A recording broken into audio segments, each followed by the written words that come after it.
આખી દુનિયા ગમે કે રબારી જેટલી બુદ્ધિ કોઈના સહે નહીં, કોઈ આવશે નહીં. એનું કારણ રાજા સાહેબ એવું કીધું, સતવાળી માતાઓ હતી, સતવાળી માતાઓના ભુવા હતા.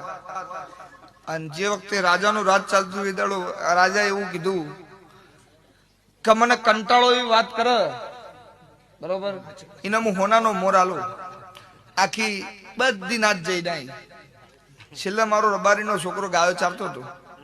કેલા ચો જઈને આયા કે રાજા સાહેબ આવું કીધું, પણ જેટલી વાત કરી રાજા સાહેબ એમાં જ કહે છે મજા આવી ગઈ.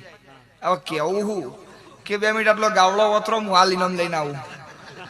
એટલે કે તારો લુગડોનું ઠેકાણું નહીં, તું જેટલા દાડાથી નાયો નહીં, તને ખબર નહીં, તું ઇનામ લઈને આવે કે ઉભા તો રહો.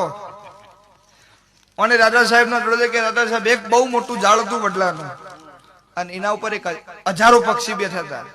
અને શિકારીએ બંદૂકનો ભડાકો કર્યો, એક પક્ષી ઉડી ફરર ફટ, અને ફરર ફટ થોડી વાર ચાલુ રાખ્યું. એટલે રાજા કે આગળ તો બોલ કે સાહેબ ઉડી તો રવા દો.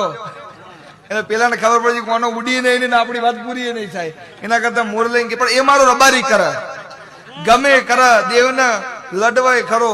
પેલા કગરી નીમ કે ભુવાજી માતાજી તમે કયો ને 1 કરોડ કયો ને કે 1.5 કરોડ આલવાના, પણ ઘેર હેડો.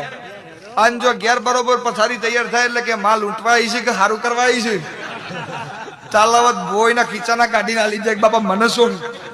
પણ તોય મારો રબારી કરે, બીજા ના ફાવે.